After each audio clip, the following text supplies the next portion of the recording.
Hi! In this lesson, we're going to learn about some adverbs of place.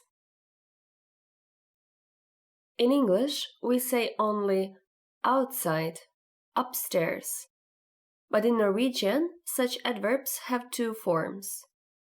Ut, And, ute, opp, and. Oppe, One form you use for expressing a direction, while the other form for naming a location. Let us take a closer look. As you can see, most adverbs of location add e at the end. Compare. Jeg vil gå ut. I want to go out. Jeg ute. I am outside. Jeg skal hjem snart. I will go home soon. Jeg hjemme nå. I'm at home now.